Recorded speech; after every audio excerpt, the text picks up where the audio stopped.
ماں ایک ایسا شجردار سایہ ہے کہ جس کی گھنی چھاؤں کبھی کم نہیں ہوتی اور نہ اس پر خزاں آتی ہے۔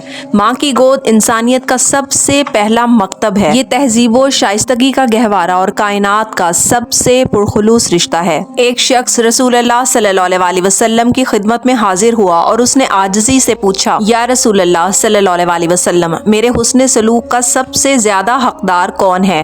آپ صلی اللہ علیہ وسلم نے ارشاد فرمایا کہ تیری ماں۔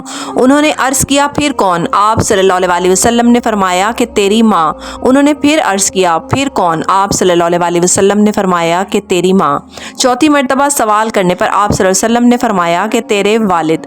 حضرت مغیرہ رضی اللہ تعالیٰ عنہ سے روایت ہے کہ رسول اللہ صلی اللہ علیہ وسلم نے ارشاد فرمایا، اللہ نے یقیناً تم پر ماؤں کی نافرمانی اور بیٹوں کو زندہ درگور کرنا حرام قرار دیا۔ ماں کے ساتھ حسن سلوک کے حوالے سے آپ صلی اللہ علیہ وسلم نے 3 مرتبہ تاکیدی طور پر ارشاد فرمانے کے حوالے سے علماء نے لکھا ہے کہ ماں کا 3 مرتبہ نام لینا اس کے 3 عظیم احسانات کی طرف اشارہ کرتا ہے جسے قرآن کریم نے بیان فرمایا، یعنی ماں وضع حمل اور اس کی پیدائش کی تکلیف کو برداشت کرتی ہے، پھر وہ دودھ پلاتی ہے اور کئی ماہ تک اس کی ہر طرح نگہداشت کرتی ہے، پھر اپنی راحت اور آسائش کو اولاد کی راحت اور آسائشوں پر قربان کر دیتی ہے۔ روایت ہے کہ ایک موقع پر حضرت موسیٰ کلیم اللہ نے اللہ سے سوال کیا کہ پروردگار، جنت میں میرا رفیق کون ہے؟ میرا پڑوسی کون ہوگا؟ جواب ملا، موسیٰ، وہ ایک قصاب ہے جو فلاں بستی میں رہتا ہے۔ یہ سن کر موسیٰ علیہ السلام اس قصاب کی تلاش میں نکل پڑے تاکہ یہ جان سکیں کہ وہ کون سا عمل ہے جس کی بدولت اللہ تعالیٰ نے اس قصاب کو اتنا بلند اور ممتاز مقام عطا فرمایا ہے کہ اسے ایک نبی کا ہمسایہ بنا دیا۔ حضرت موسیٰ علیہ السلام سے ملاقات اور ان کی بات سن کر وہ انہیں اپنے گھر لے آیا۔ بعد میں موسیٰ علیہ السلام نے دیکھا کہ اس نے اپنی ضعیف ماں کو انتہائی ادب اور احترام سے سہارا دیا، چہرے کو صاف کیا، اپنے ہاتھوں سے کھانا کھلایا۔ تب اس کی ماں نے اسے دعا دی کہ اللہ تجھے جنت میں موسیٰ علیہ السلام کا پڑوسی بنائے۔ یہ شخص نہ کوئی بڑا عابد و زاہد تھا، نہ عالم، نہ صوفی، نہ غازی، نہ مجاہد، تاہم اسے یہ بلند مقام ماں کی خدمت، اطاعت اور اس سے حسن سلوک کے صلے میں ملا تھا۔ ایک اور واقعہ بیان کرتی ہوں کہ ایک مرتبہ ایک بزرگ خاتون حضور پاک صلی اللہ علیہ وسلم کی خدمت میں حاضر ہوئیں تو آپ صلی اللہ علیہ وسلم نے ان کی بڑی تعظیم و تکریم فرمائی اور اپنی چادر مبارک ان کے لیے بچھا دی۔ بعد میں صحابہ کرام رضی اللہ تعالیٰ عنہ نے عرض کیا کہ یا رسول اللہ صلی اللہ علیہ وسلم، یہ کون خاتون تھیں جن کی آپ نے اتنی تعظیم و تکریم فرمائی؟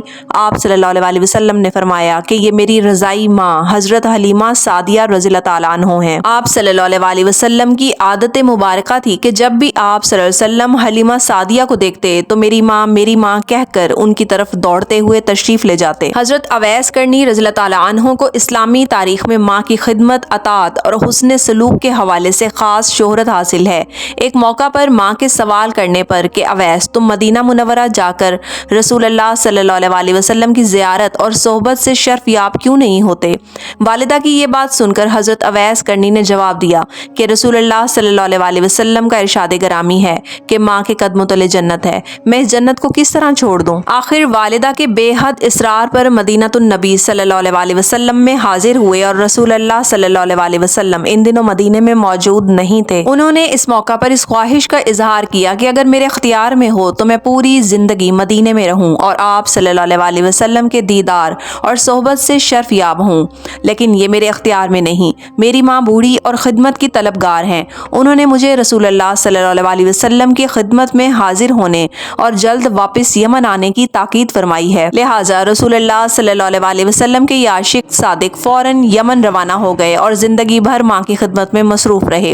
اسی بنا پر اسلامی تاریخ میں انہیں بلند اور منفرد مقام حاصل ہے۔ رسول اللہ صلی اللہ علیہ وسلم نے صحابہ کرام کو یہ وصیت فرمائی تھی کہ اویس کرنی جب مدینہ تشریف لائیں تو ان سے دعا کی درخواست کرنا۔ خلیفہ دوم حضرت عمر فاروق کا یہ معمول تھا کہ وہ ہر سال حج کا موقع پر مختلف اسلامی ممالک سے آئے ہوئے حجاج سے معلومات حاصل کرتے کہ کیا تم میں یمن کے قبیلے کرن سے تعلق رکھنے والے اویس کرنی رحمۃ اللہ علیہ موجود ہیں۔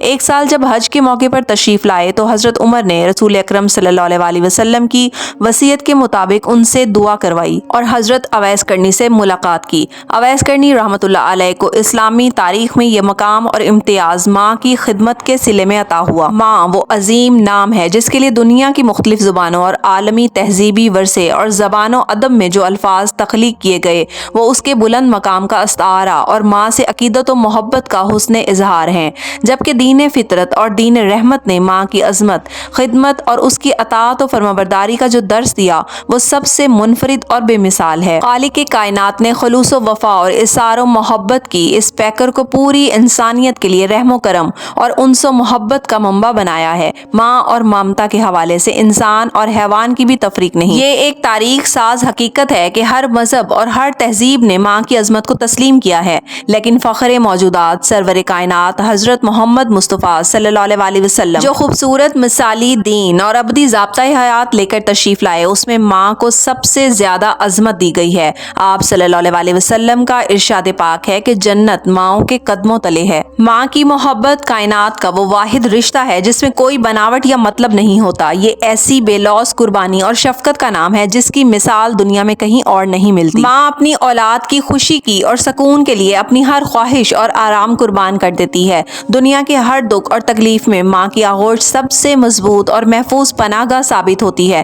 قدرت نے انسان کو جتنی بھی نعمتیں عطا کی ہیں ان میں ماں کا وجود سب سے انمول اور عظیم ہے۔ اسلام میں ماں کے حقوق اور اس کے ساتھ حسن سلوک پر بہت زور دیا گیا، یہاں تک کہ جنت کو ماں کے قدموں تلے قرار دیا گیا۔